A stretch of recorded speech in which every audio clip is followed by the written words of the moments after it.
আমাদের চিন্তা ছিল পেটটা নিয়ে কিভাবে খাওয়া যায়। বাংলাদেশে আমরা কিন্তু অনেক কিছু খাইছি ভাই।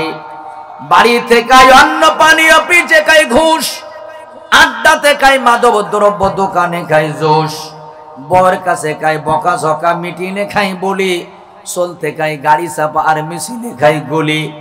ভালো মন্দ যাহা কিছু আমরা সবাই খাই, একটু হালাল হারাম বাঁচতে হবে, নইলে উপায় নাই। জোরে বলুন ঠিক কিনা?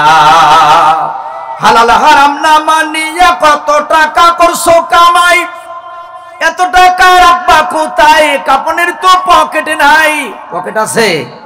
হালাল হারাম না মানিয়া কত টাকা করছো কামাই, এত টাকা রাখবা কোথায়? কাপনের তো পকেটে নাই। টাকা পয়সা লইয়া কি কেউ কবরে গেছে? টাকা পয়সা লইয়া কি কেউ কবরে গেছে? কি জবাব দিবি রে তুই আল্লাহর কাছে? ওরে মানুষ হইছ বেহুশ দুনিয়ার পিছে, ওরে মানুষ হইছ বেহুশ দুনিয়ার পিছে, কি জবাব দিবি রে তুই আল্লাহর কাছে? জোরে বলুন ঠিক কিনা?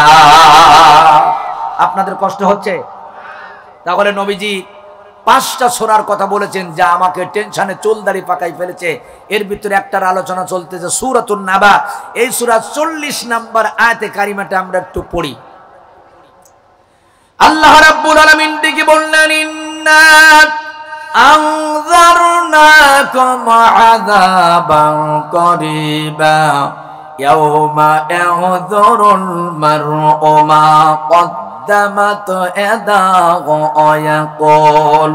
ويقول الكافر يا ليتني كنت ترابا। আল্লাহু আকবার। আল্লাহ পাক বললেন, তোমাদেরকে নিকটবর্তীতে আযাবের আমি খবর দিলাম।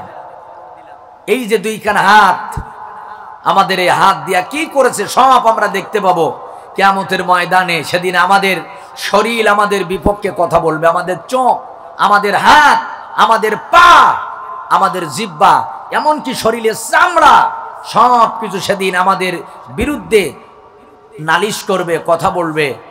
আমরা, আমার বন্ধুগণ, সব কিছু সেদিন বুঝতে পারবো যে দুনিয়াতে সব আমার আমার করেছি, কিন্তু আসলে হাতও আমার নিজের না।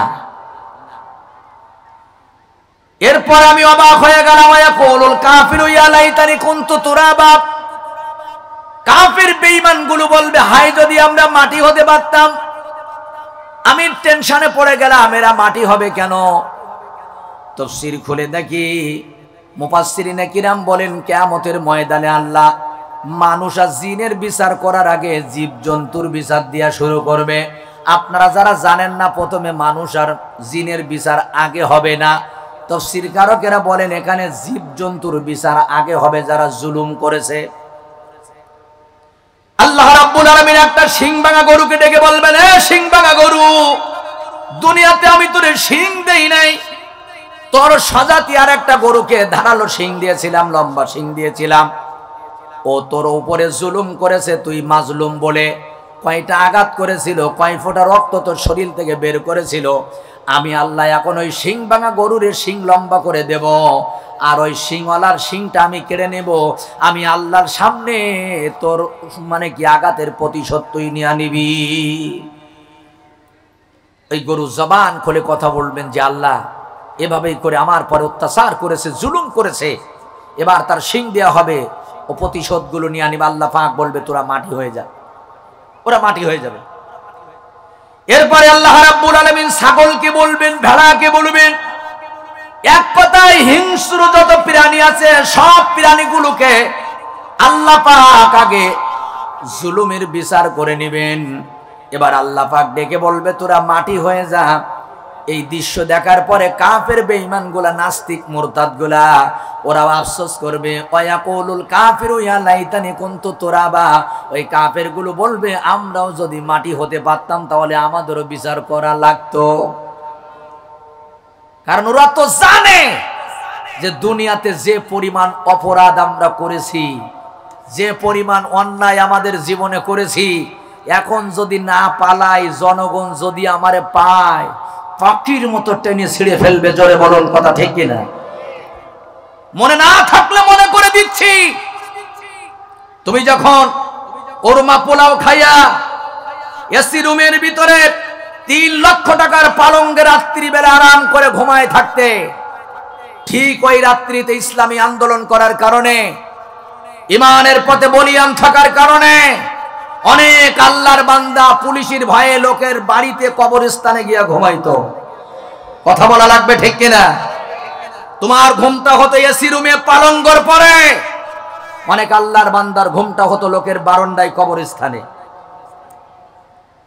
তুমি যখন স্ত্রী নিয়ে গার্লফ্রেন্ড নিয়ে মন্টু সাহেবের বাগান বাড়ি ঘুরতে গেছো, পদ্মা সেতু দেখতে গেছো, এই যশোর জেলার কেশবপুরের প্রস্তাব করার অনেক মায়ের সন্তানেরা মিথ্যা মামলা খায়া ওই যশোরের জামিন নেওয়ার জন্য সারাটা দিন উকিলের পিছনে তিমির মতো ঘুরঘুর করে ঘুরে বেড়াইছে, মত করে জামিন হয়েছে। সন্ত্রাসী ডাকাত, এরপরে মার্ডার কেসের আসামি জামিন হয়েছে। তুমি আল্লাহর পথে অবিচাল থাকার কারণে তোমার জামিন সেদিন দেওয়া হয় না। আর একটু মনে করে দিচ্ছি, ঈদুল আজহার দিন প্রত্যেকটা বাড়ির থেকে যখন কোরমা পোলার ঘিরান বের হতো, সিরনির ঘিরান বের হতো, যে মানুষটাকে মিথ্যা মামলায় জেলখানায় রাখা হয়েছিল ঈদের দিন, ওই বাড়ির থেকে ও জনম দক্ষিণী মার চোখ থেকে ঝরঝর করে পানি বের হতো, ওর স্ত্রীর চোখ থেকে পানি বের হতো। তোমার বাচ্চাদের জন্য 20,000 টাকার মার্কেট। ওর একটা বাচ্চা ছিল, বাড়িতে এসে বলতো, মা সব বাচ্চারা নতুন জামা গায়ে দেয়, আমার আব্বু কি আমাদের একটা নতুন জামা কিনে দিবে না? মাজননী তখন মিথ্যা সান্ত্বনা দিয়ে বলতো, বাজান, যার বাবা ইসলামী আন্দোলনের কর্মী হয়, আল্লাহর পথে অবিচাল থাকে, শীষে ডালা পিরাচিরির মতো বাতিলের কাছে মাথা নত করে না, তাদের সন্তানদের গায়ে নতুন জামা দিতে হবে না। তোর আব্বু যদি কোনোদিন বাড়িতে আসে, সেই দিন তোরেও নতুন জামা কিনে দিবে। আর এখন কিছু লোক বলে মানুষের এইভাবে মারে, কারোর ঘর দরজা এইভাবে পোড়ায়। কথা বলেন, এরকম আছে কিনা? কথা বলা লাগবে।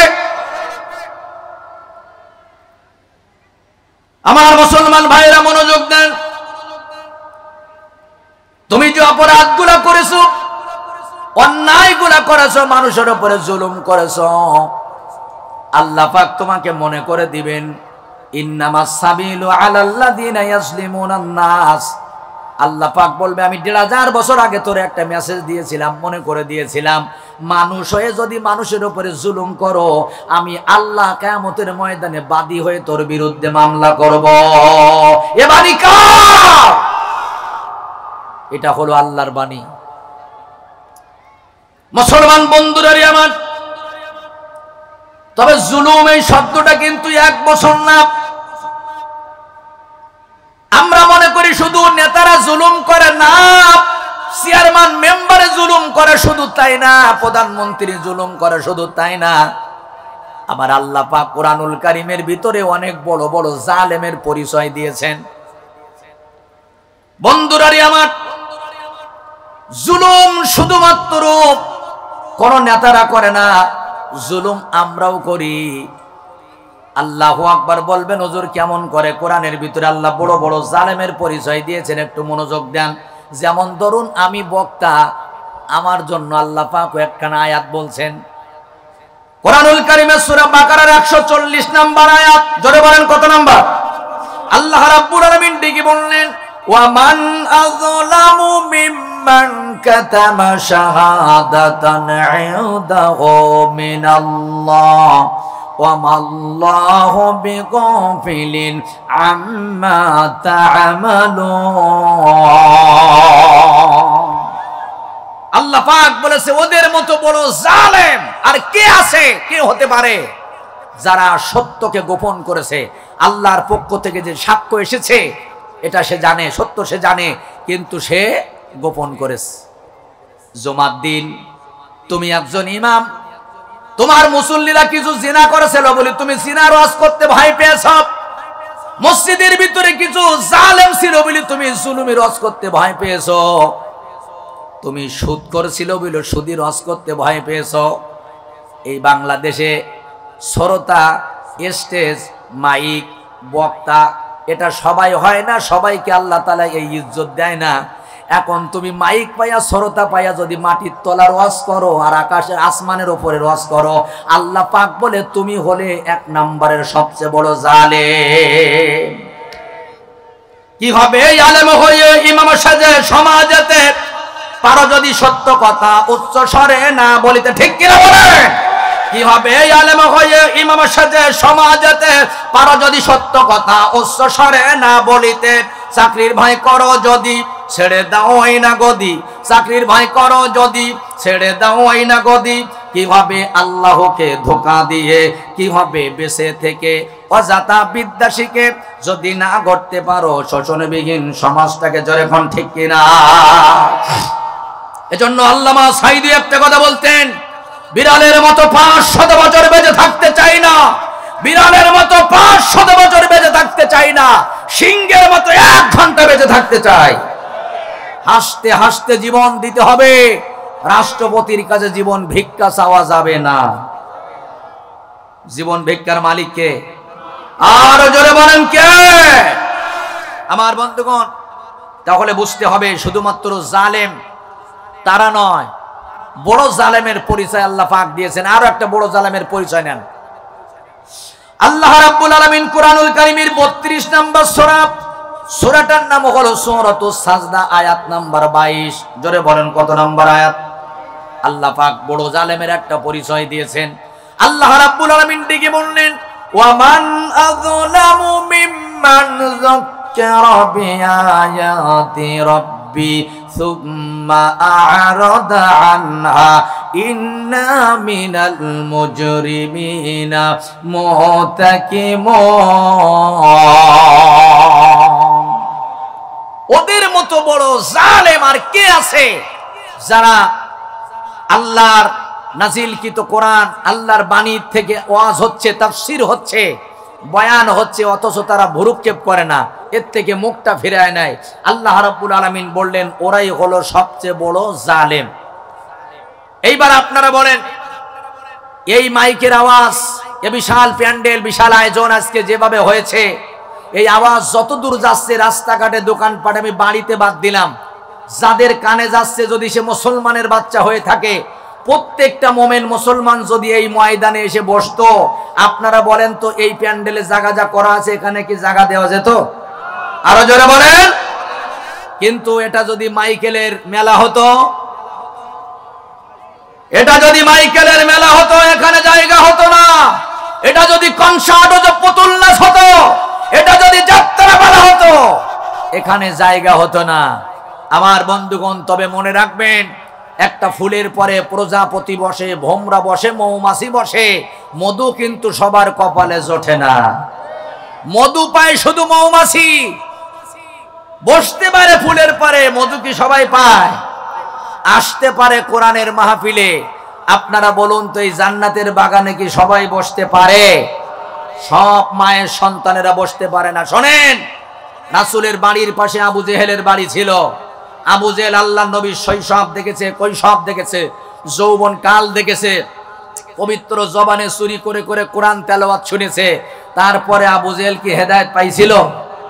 পায় নাই। পারস্য থেকে সালমান ফার্সি এসে হেদায়েত নিয়ে চলে গেছে। আল্লাহ রাসূলের আপন চাচা আবু তালিব রাসূলকে ভালোবেসে সংস্পর্শে থেকেও হেদায়েত পায় নাই, মরণের সময় কালেমা নসিব হয় নাই। জোরে বলো ঠিক কিনা?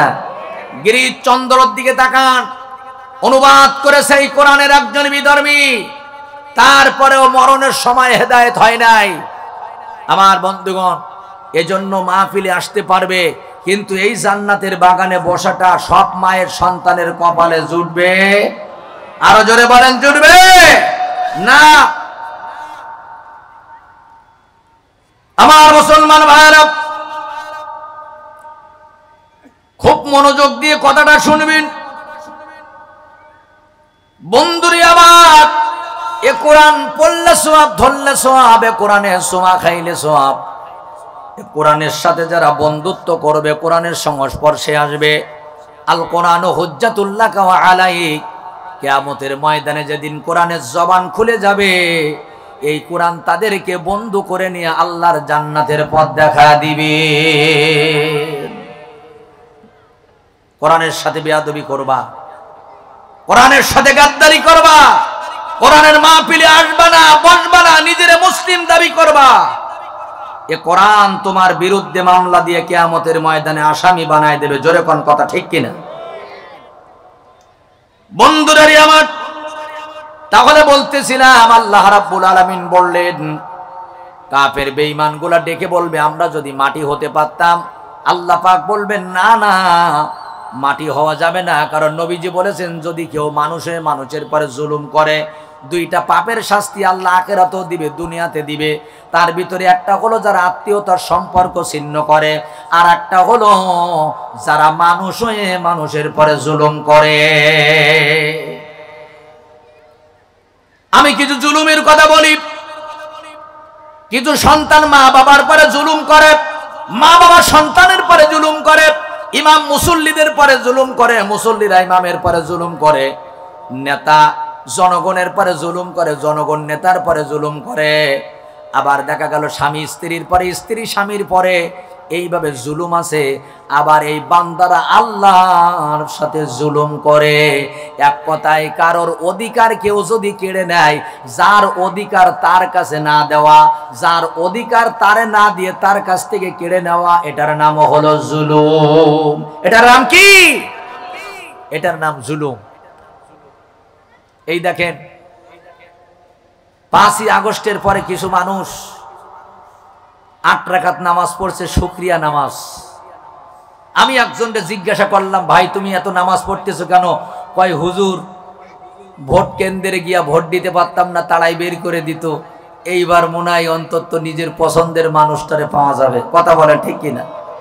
ওরাও গান গাইছে, আল্লাহ তোমার দরবারেতে হাজার শুকরিয়া, আল্লাহ তোমার দরবারেতে হাজার শুকরিয়া, স্বৈরাচার পালাইছে হে দেশটা ছাড়িয়া, মানুষের মুখের হাসি আসলো ফিরিয়া। কোথায় মলিক, কোথায় কাদের কাকা, কোথায় গেল ওই জালিমের গরম গরম কথা? কোথায় মলিক, কোথায় কাদের কাকা, কোথায় গেল ওই জালিমের গরম গরম কথা? খেলা হবে, খেলা হবে, খেলা হবে বলে কাকাই গেল পালাইয়া, স্বৈরাচার পালাইছে দেশটা ছাড়িয়া, মানুষের মুখের হাসি আসলো ফিরিয়া। ঠিক কিনা? এজন্য আমার এখনো মনে আছে, আমার বাংলাদেশে একজন আলেম বলেছিল আমাদের মৌলবাদী বলো না, মৌলবাদী মানে মূলবাদী। আমরা থাকি গাছের গোড়ায়, তোমরা থাকো গাছের আগায়। 12 কোটি মানুষ আস্তে করে যদি গাছের গোড়া নাড়া দেয়, দিল্লির মামু বাড়ি যেই পড়বা, কোন দেশে জায়গা হবে না মামু বাড়ি ছাড়া। মুসলমান বন্ধুরারে আমার, এজন্য সাবধান, মানুষের পরে জুলুম করা যাবে না, অত্যাচার করা যাবে না, মানুষের চোখে পানি ঝরানো যাবে না। তবে কিছু শ্বশুর শাশুড়ি ধরা খাবে, কারণ নিজের মেয়ে 1000 অপরাধ করলে সেটাও অপরাধ না, আর পরের মেয়ে বৌমা যদি একটুখানি অপরাধ করেছে, ওর মরা বাপ মা তুলে গালাগালি দেওয়া শুরু করেছে। কথা বলেন আছে না? না। কিন্তু স্বামীরা ধরা খাবে, অন্যায় ভাবে নিজের স্ত্রীকে মারতে মারতে পৃথিবীর জমিন থেকে বিদায় করে দিয়েছে। ঝাঁটা দিয়ে মারে, জুতা দিয়ে মারে। আমার বন্ধুগণ মরার পরে গালে বিষ দিয়ে আবার ফ্যানের সাথে টাঙাই দিয়েছে। কিন্তু ও জানে না, যেদিন ওই মেয়েটাকে ওর বাবা মা ওর হাতে তুলে দিয়েছিল, এই দুটো আঙ্গুল একসাথে ধরে প্রথম ডাকটা দিয়েছিল, আব্বা, আমার এই নারী ছেড়া ধন আমার মাকে আজকে তোমার হাতে তুলে দিলাম। অন্যায় ভাবে স্ত্রীদের উপরে অত্যাচার করার কারণে, জুলুম করার কারণে সেদিন আমরাও ধরা খেয়ে যাব। বন্ধুরারি আমার, বাইরে আমার, আপনাদের নিশ্চয়ই মনে থাকার কথা, আপনারা বলেন তো কয়টা সূরা আপনার আল্লাহ নবীর চুল দাড়ি পাকাইছিল? কয়টা? 5টা। একটা সূরার আলোচনা করতেছিলাম, এরপরে আরেকটা সূরার মধ্যে আমরা একটু আসি। আল্লাহ পাক কি বলতেছেন? সূরাটার নাম হলো সূরাতুত তাকবীর। বলেন তো সূরার নাম কি? সূরাতুত তাকবীর। আমি আগেই বলেছি এই কথা, কিন্তু আমি আগেই বলেছি আমরা বক্তারা বিপদে আছি। মাহফিলে গেলেই কিছু শ্রোতা বলে হুজুর কাপাই দেবেন, ফাটাই দেবেন, কিছু বলে হুজুর কাইন দিয়ে দেবেন, কিছু বলে হুজুর কৌতুক করবেন, কিছু বলে হুজুর সঙ্গীত গাবেন। তার মানে ওয়াজ নসিহত সব বাদ। এইরকম করে করে এখন বর্তমান মাহফিলগুলোর অধপতন ডেকে এনেছে। কথা বলো ঠিক কিনা? এজন্য কোরআনের মাহফিলে কোরআন থেকে কথা হবে, ঠিক কিনা বলুন? আল্লাহর কোরআন থেকে কথা হবে, কার গায়ে লাগবে এটা দেখার সময় আমাদের নাই। আল্লাহ নবীকে বলেছিল, নবীজি আপনি কোরআনের বাণী প্রচার করবেন প্রকাশ্যে, আবু জেহেল বসা, উতবা বসা, কি সাইবা বসা, এটা দেখার টাইম আপনার নাই। সুতরাং বক্তারা কোরআনের মাহফিল কোরআন থেকে আলোচনা করবে, কার গায়ে লাগবে এটা দেখার টাইম আমাদের নাই। সূরা তাকবীর আল্লাহ রাব্বুল আলামিন দিকে বললেন, ইযাশ শামসু কুবিরাত ওয়া ইযান নুজুমু কাদারাত ওয়া ইযাল জিবালু সুয়িরাত ওয়া ইযাল ইশারু উত্তিলাত ওয়া ইযাল উহুশু হুশিরাত ওয়া ইযাল বিহারু সুজ্জিরাত। জোরে কোন আল্লাহু আকবার। আল্লাহ রাব্বুল আলামিন ডেকে বললেন, ইযা শামসু কুবিরাত, আমি সূর্যের কাছ থেকে আলো কেড়ে নিব। কেন আল্লাহ পাক আলো কেড়ে নেবেন? মুফাসসিরিনে কিরাম বলেন, যেদিন কিয়ামত শুরু হবে, মানুষগুলা রাস্তাঘাটে দোকানপাটে থাকবে, ক্ষেত খামারে থাকবে, হঠাৎ করে তারা ৬টা নিদর্শন দেখতে পাবে। কয়টা বলুন? ৬টা জিনিস তারা অনুমান করবে। ১ নম্বর হলো ইযা শামসু কুবিরাত, সূর্যের কাছ থেকে আল্লাহ আলো কেড়ে নেবে। ওয়াইজান নুজুমুন কাদারাত, তারকাগুলো পাখির মতো ঝরঝর করে জমিনে পড়তে থাকবে। ওয়াইজাল জিবালু সুজ্জিরাত, আর এই পাহাড়গুলো তুলার মতো সব উঠতে থাকবে। ওয়াইজাল ইশারু উত্তিলাত, 10 মাসের উটনি পছন্দের এই সম্পদ মানুষ ভুলে যাবে। ওয়াইজাল উহুশু হুশিরাত, বন্য প্রাণীগুলোকে একত্রিত করা হবে, জঙ্গলের পশু পাখি বাঘ ভাল্লুকগুলো সব একত্রিত হয়ে যাবে, আর মানুষের কাছে আশ্রয় চাইতে থাকবে। ওয়াইজাল বিহারু সুজ্জিরাত, আর সমুদ্রের ভিতরে আল্লাহ পাক দাও দাও করে আগুন জ্বালাই দিবেন। জোরে বলেন, কি জ্বালাবে? সেদিন পেট্রোল লাগবে না, কেরোসিন লাগবে না, ওই সমুদ্রের মাঝখানে দাও দাও করে আগুন জ্বলতে থাকবে। আল্লাহু আকবার।